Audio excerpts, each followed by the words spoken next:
Hi friends, welcome to our channel Telugu info media.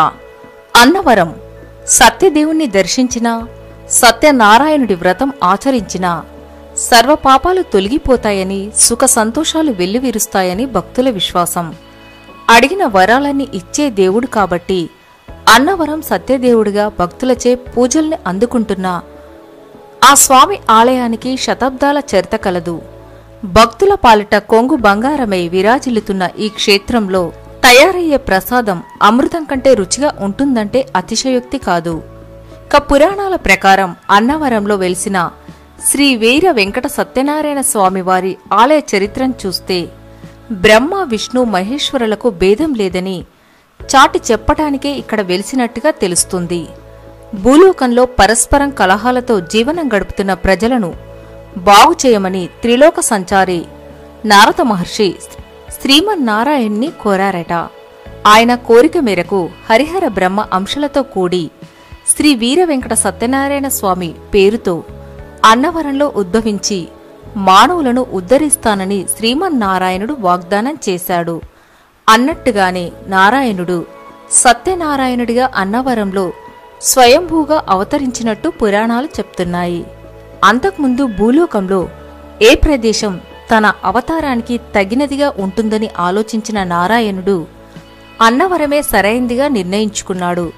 గతంలో తాను ఇచ్చిన వరాలను దృష్టిలో ఉంచుకున్న ఆయన రత్నగిరికి ఆనుకుని ఉండే పంపానది తీరంలో అన్నవరం గ్రామం తన ఆవిర్భావానికి నారాయణుడు నాంది పలికారట. రత్నగిరి కొండపై శ్రీమన్నారాయణుడు స్వయంభూగా సత్యనారాయణుడిగా అవతరించాడు. అదే సమయంలో అన్నవరంలో నివసించే భక్తాగ్రేసరుడు ఉత్తముడు అయిన శ్రీరాజ ఇనుగంటి వెంకట రామనారాయణ బహద్దూర్ వారికి కలను దర్శనమిచ్చి ఆ కలలో తన జన్మ వృత్తాంతం వివరించిన సత్యదేవుడు తన వద్దకు రమ్మని బహదూర్ను కోరారట. వెంటనే ఆయన గ్రామదేవతను దర్శించుకుని స్వామివారి కోసం రత్నగిరిలో వెతకడం ప్రారంభించాడు. అలా రత్నగిరిపై వెతకగా ఓ చెట్టు కింద సత్యదేవుడు స్వయంభూవై దర్శనమిచ్చారట. వెంటనే స్వామివారి విగ్రహాన్ని భక్తి ప్రవత్తులతో బహద్దూర్ గారు ప్రతిష్ఠించారు. ఆనాటి నుండి సత్యదేవుడు భూలోక సంరక్షణార్థం పూజలు అందుకుంటూ పాపలను హరిస్తూ ప్రజలకు వరాలను కురిపిస్తున్నాడు. అన్నవరం కలకత్తా మద్రాస్ జాతీయ రహదారిపై రాజమహేంద్రవరం నుండి దాదాపుగా 70 కిలోమీటర్లు, కాకినాడకి 45 కిలోమీటర్ల దూరంలో ఉంది. తూర్పు గోదావరి జిల్లాలో శంఖవరం మండలానికి చెందిన గ్రామం. ప్రతినిత్యం భక్తులతో అత్యంత రద్దీగా ఉంటుంది. కార్తీక మాసంలో ఇచ్చట కనివిని ఎరగని రీతిలో భక్తులు వస్తూ ఉంటారు. ఈ ఆలయ నిర్మాణం అయి 1 శతాబ్దం పైగా మాత్రమే అయినా చాలా ప్రాశస్తాన్ని, ప్రాముఖ్యతను పొందింది. సమీపంలో పంపానది హొయలులుతూ పారుతూ ఉంటుంది. కొండపై నెలుకని ఉన్న ఈ దేవాలయంలో శ్రీ సత్యనారాయణ స్వామిని దర్శించేందుకు గుడి వరకు ఘాట్ రోడ్ నిర్మించారు. మెట్ల ద్వారా కూడా వెళ్లవచ్చు. ఇక్కడ సామూహికంగా వందలాది దంపతులు కూర్చొని ఒకేసారి సత్యనారాయణ స్వామి వ్రతాన్ని కనుల పండుగగా చేసుకుంటూ ఉండటం ప్రత్యేకత. స్థల పురాణం ప్రకారం పర్వత శ్రేష్ఠుల్లో ఒకడైన మేరు పర్వతం ఆయన భార్య మేనక శ్రీ మహావిష్ణువు గురించి తపం ఆచరించి విష్ణు అనుగ్రహంతో 2 కొడుకులను పర్వతాలుగా పొందుతారు. ఒకడేమో భద్రుడు, మరొకరు రత్నకుడు. భద్రుడు విష్ణుమూర్తిని గురించి తపస్సు చేసి శ్రీరామచంద్రమూర్తికి నివాసమైన భద్రాచలంగా మారుతాడు. రత్నకుడు అనే ఇంకొక కొడుకు విష్ణువు గురించి తపస్సు ఆచరించి మెప్పించి మహావిష్ణువు శ్రీ వీర వెంకట సత్యనారాయణ స్వామిగా వెలిసే రత్నగిరి లేదా రత్నాచలం కొండగా మారుతాడు. ఇందాక చెప్పుకున్నట్టు శ్రీ రాజా ఇనుగంటి వెంకటరామాయ బహద్దూరు వారికి స్వామివారు కలలో కనిపించి కరణామ సంవత్సరం శ్రావణ శుక్ల పడ్డమి రోజు అన్నవరం చేరుకుని స్వామివారి కోసం వెతుకుతూ ఉండగా పొదలో స్వామివారి పాదముల మీద సూర్యకిరణాలు పడ్డాయి. వెంటనే వారు ఆ పొదను తొలగించి స్వామి విగ్రహాన్ని రత్నగిరి కొండపైకి తీసుకుని పోయి కాశీ నుండి తెచ్చిన మహావైకుంఠ నారాయణ యంత్రాన్ని విష్ణు పంచాయతన పూర్వకంగా 1891 ఆగస్టు 6వ తేదీన ప్రతిష్ఠించారు. రత్నగిరి కొండలపై శ్రీ వీర వెంకట సత్యనారాయణ స్వామి ప్రధాన దైవం. ఇక్కడ వనదుర్గమ్మ గుడి, కనకదుర్గమ్మ గుడి కూడా ఈ రత్నగిరి కొండపై ఉంటాయి. కొండ క్రింద గ్రామదేవత ఉంటుంది. పంపానది ఒడ్డున ఉన్న రత్నగిరి మీద ఈ ఆలయం సముద్ర మట్టానికి 300 అడుగుల ఎత్తులో ఉంది. ఈ గుడికి చేరుకోవడానికి 460 మెట్లు ఉంటాయి. ప్రధాన ఆలయం రథాకారంలో ఉండి 4 దిక్కులలో 4 చక్రాలతో ఉంటుంది. ప్రధాన ఆలయానికి ఎదురుగా కళ్యాణ మండపం ఉంటుంది. వనదుర్గ ఆలయం, రామాలయాలు ప్రక్కప్రక్కనే కనిపిస్తాయి. ఆలయ రూపం అగ్నిపురాణంలో చెప్పబడినట్టు ప్రకృతిని తలపిస్తూ ఉంటుంది.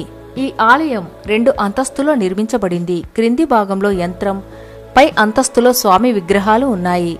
స్వామి విగ్రహం ఉండి క్రింద గర్భగుడి ఉన్న భాగాన్ని విష్ణుమూర్తిగా అర్చిస్తారు. మధ్య భాగంలో ఉన్న దాన్ని శివుడిగా పూజిస్తారు. మూల విరాట్ అంతా ఏక విగ్రహంగా ఉండి త్రిమూర్తులుగా పూజింపబడటం ఇక్కడ విశేషం. త్రిపాద విభూతి నారాయణ ఉపనిషత్తులో వర్ణింపబడిన యంత్రం ఇక్కడ ఉంది. ఉదయం 6 గంటల నుంచి రాత్రి 9 గంటల వరకు సర్వదర్శనాలు ఉంటాయి. రోజు స్వామివారికి నివేదన కోసం మధ్యాహ్నం 12 గంటల 30 నిమిషాల నుంచి 30 నిమిషాల పాటు దర్శనాలను ఆపివేస్తారు. నివేదన అనంతరం మళ్లీ కొనసాగిస్తారు. ఇక ఉదయం 6 గంటల నుంచి సాయంత్రం 6 గంటల వరకు శ్రీ సత్యనారాయణ స్వామి వ్రతాలు నిర్వహిస్తారు. సాధారణ వ్రతమైతే 150, ప్రత్యేక వ్రతమైతే 300, ధ్వజస్తంభం వద్ద చేసేందుకు 700, విశిష్ట వ్రతమైతే 1500 చొప్పున రుసుం చెల్లించాలి. వ్రతం చేయించుకునే భక్తులకు కొబ్బరికాయలు, అరటిపళ్ళు తీసుకుపోతే సరిపోతుంది. మిగతా పూజా సామాగ్రి, ప్రసాదం, స్వామివారి రూపు, పసుపు కుంకుమ, తమలపాకులు, ఇతర సామాగ్రిని దేవస్థానమే సమకూరుస్తుంది. ప్రత్యేక పూజల్లో పాల్గొనే టికెట్ల యొక్క వివరాలేంటంటే, పౌర్ణమికి నిర్వహించే ప్రత్యంగిర హోమంలో పాల్గొనేందుకు 558 రూపాయల టికెట్ ఉంటుంది. స్వామివారి శాశ్వత కళ్యాణం కోసం 10,000 రూపాయలు, స్వామివారి వ్రతం 10 ఏళ్లు ఏటా భక్తులు కోరిన రోజున నిర్వహించేందుకు 7,000, స్వామివారి శాశ్వత నిత్య పూజకు అంటే భక్తులు ఏదైనా ఒక ప్రత్యేకమైన రోజును ఎంచుకుంటే ఆ రోజున నిర్వహించేందుకు 5,000. ఈ విధంగా ప్రత్యేక పూజల్లో పాల్గొనే అవకాశం కూడా ఉంటుంది. అన్నవరం శ్రీ సత్యదేవునికి నిర్వహించే నిత్య పూజలు 5 గంటలకు ధూపసేవ, ఉదయం 7 గంటలకు బాలాభోగం, 7:30 గంటలకు బలిహరణ, ఉదయం 8 గంటల నుంచి 11 గంటల వరకు చతుర్వేద పారాయణాలు, మధ్యాహ్నం 12 గంటలకు మహానివేదన, సాయంత్రం 6 గంటలకు ధూపసేవ, రాత్రి 7 గంటల నుంచి 8 గంటల వరకు దర్బారు సేవ, రాత్రి 8:30 నుంచి 9 గంటల వరకు ఏకాంత సేవ ఉంటాయి. రోజు ఉదయం 9:30 గంటల నుంచి 11:30 గంటల వరకు శ్రీ స్వామివారికి నిత్య కళ్యాణం జరుగుతుంది. ఇందులో పాల్గొనే భక్తులు 1000 రూపాయల రుసుం చెల్లించాలి. రత్నగిరిపైన అన్నవరంలోనూ దేవస్థానం చౌల్ట్రీలు, కాటేజీలు, సత్రాల్లో భక్తులకు వసతి కల్పిస్తారు. మొత్తం మీద సుమారు 500కు పైగా గదులు అందుబాటులో ఉంటాయి. వీటిలో రోజుల్లో తక్కువగా 150 నుంచి గరిష్టంగా 3,000 వరకు వసూలు చేస్తారు. వీటికి ఆన్లైన్ ద్వారా ముందస్తు బుకింగ్ సదుపాయం చేసుకునే అవకాశం కూడా ఉంటుంది. దేవస్థానం నిత్యాన్నదాన పథకం కింద భక్తులందరికీ ఉచిత అన్నప్రసాదం కూడా అందిస్తుంది. ఆన్లైన్ సేవల్లో దేవస్థానంలో వసతి గదులు, వ్రతానికి సంబంధించిన, కళ్యాణానికి సంబంధించిన టికెట్లను ఆన్లైన్ ద్వారా బుక్ చేసుకోవచ్చు.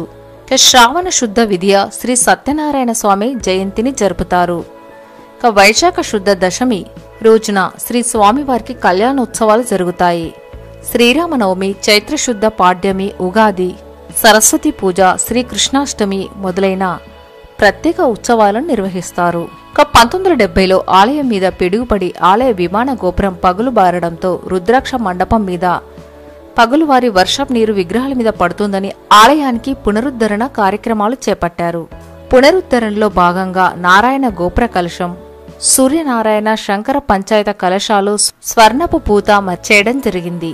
సో ఫ్రెండ్స్, తెలుసుకున్నారు కదా అన్నవరంలోని సత్యనారాయణ స్వామి యొక్క విశిష్టత, మరి ఆ స్వామివారు అక్కడ వెలియడానికి గల పౌరాణిక గాథ గురించి. మరి ఇలాంటి ఎన్నో ఆసక్తికరమైన అంశాలు తెలుసుకోవాలంటే ప్లీజ్ సబ్స్క్రైబ్ అవర్ ఛానల్.